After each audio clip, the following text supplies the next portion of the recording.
दोस्तों, मृत्यु एक ऐसा सच है जिसे चाह कर भी झुठलाया नहीं जा सकता। जो इंसान इस दुनिया में पैदा हुआ है उसका एक समय के बाद मरना तय है और इस धरती पर जिंदगी से जुड़ा ये सबसे बड़ा शाश्वत सत्य है। इंसान के मरने के बाद उसको उसके कर्मों के हिसाब से नया जन्म मिलता है, लेकिन कभी कभी हम इस बारे में सोचने लगते हैं कि इंसानों के मरने के बाद उसके शरीर में मौजूद आत्मा का क्या होता है, या फिर आत्मा इस धरती पर कितने दिनों तक रहती है। क्या आत्मा मरने के बाद भी हमें देख सकती है? इस बारे में विस्तार से हमारे पुराणों में लिखा गया है। तो आइए जानते हैं क्या लिखा है गरुड़ पुराण में। सबसे पहले जानते हैं कि मृत्यु होने पर कैसा लगता होगा। पहले आपको बता दें कि गरुड़ पुराण क्या है। गरुड़ पुराण भारत के 18 प्राचीन महाकाव्यों में से एक है और जिसमें मृत्यु और आत्मा के बारे में काफी जानकारी दी गई है। गरुड़ पुराण दरअसल भगवान विष्णु और गरुड़ के बीच की बातचीत की लिखित किताब है। एक बार गरुड़ जी के मन में ये सवाल आया कि आत्मा का मरने के बाद क्या होता है, तो उन्होंने ये प्रश्न विष्णु भगवान से पूछा। तब विष्णु भगवान ने उनके प्रश्नों के जो भी उत्तर दिए वो इस किताब में लिखे हुए हैं, इसीलिए इसे गरुड़ पुराण कहा जाता है। तो चलिए जल्दी से शुरू करते हैं अपना वीडियो, लेकिन उससे पहले हमारे चैनल अनोखी दुनिया को सब्सक्राइब करके बेल आइकन को जरूर प्रेस कर लें। विष्णु जी ने कहा कि एक इंसान की मृत्यु कई चरणों में होती है। जब किसी इंसान का अंतिम समय करीब आ जाता है तो उसकी पूरी जिंदगी एक पल में उसके सामने आ जाती है। अब अगर इसे हम आज की आसान भाषा में आपको समझाएं तो ये बिल्कुल इंसान को किसी वीडियो रिकॉर्डिंग की तरह दिखाई देता है। जब इंसान मरने वाला होता है तो उसकी सारी इंद्रियां धीरे धीरे काम करना बंद कर देती हैं। ऐसे समय में इंसान अपने मुंह से कुछ भी नहीं बोल पाता।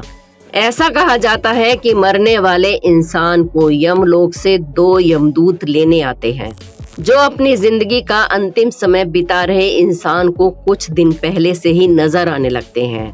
जिन लोगों ने अपने जीवन में अच्छे कर्म किए होते हैं उन्हें अपने प्राण त्यागने में कोई दिक्कत महसूस नहीं होती, लेकिन वहीं जिन लोगों ने अपने जीवन में बुरे कर्म किए होते हैं उन्हें प्राण त्यागने में काफी कष्ट होता है। गरुड़ पुराण में बताया गया है कि मृत्यु के बाद आत्मा को यमदूत केवल 24 घंटों के लिए यमलोक ले जाते हैं और इन 24 घंटों के दौरान आत्मा को उसके द्वारा किए गए सभी पाप और पुण्य दिखाए जाते हैं।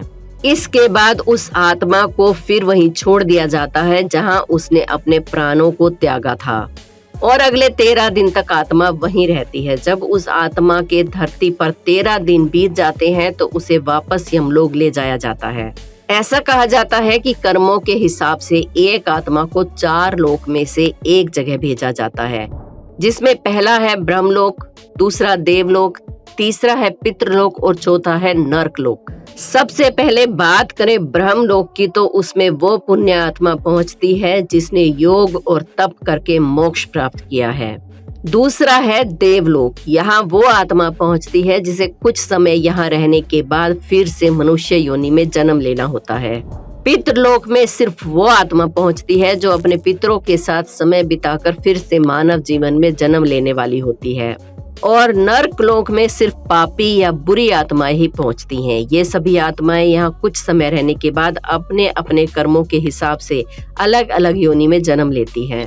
अब बात करते हैं कि नरक में कौन जाता है। ज्ञानी से ज्ञानी, आस्तिक से आस्तिक, नास्तिक से नास्तिक और बुद्धिमान से बुद्धिमान व्यक्ति को भी नरक का सामना करना ही पड़ता है, क्योंकि ज्ञान और विचार से तय नहीं होता कि आप कैसे हैं। किसी भी धर्म, देवता और पितरों का अपमान करने वाले, तामसिक भोजन करने वाले, पापी, क्रोधी व्यक्तियों को नरक में भेजा जाता है। किसी भी पापी इंसान को पहले धरती पर नरक तो झेलना ही पड़ता है, फिर मरने के बाद भी उसे पाप के अनुसार उसे यमलोक में अलग अलग जगह कुछ समय बिताना पड़ता है। इसीलिए कहा जाता है कि किसी का भी बुरा नहीं करना चाहिए। अब आपको बताते हैं कि गरुड़ पुराण में गोदान का जिक्र क्यों किया गया है। एक आत्मा 17 दिन तक यात्रा करने के बाद 18वें दिन यमपुरी पहुंचती है। गरुड़ पुराण के अनुसार यमपुरी के इस रास्ते में वैतरणी नदी के बारे में बताया गया है। वैतरणी नदी जहर और खून से भरी हुई है। जो लोग धरती पर रहकर गौदान करते हैं वो इस वैतरणी नदी को आसानी से पार करके यमलोक पहुंच जाते हैं। लेकिन जिसने ऐसा नहीं किया होता वो इस नदी में बार बार डूबता रहता है और वो जब बाहर निकलता है तो यमदूत उसे बार बार वापस धक्का देते रहते हैं, जो काफी कष्टदायक होता है। यही वजह है कि पुराणों में मृत्यु से पहले गौदान करने के लिए कहा जाता है। ऐसा करना इसलिए पुण्य माना जाता है क्योंकि गायें दान करने से बुरे कर्मों का मिलने वाला फल थोड़ा कम हो जाता है और कहा जाता है कि इससे इंसान की मृत्यु थोड़ी आसान हो जाती है। इसके बाद मरने वाला व्यक्ति यमलोक पहुंचता है और उसके कर्मों का हिसाब होता है और आत्मा को नया शरीर मिलने तक मृत्यु लोक में भटकने के लिए छोड़ दिया जाता है।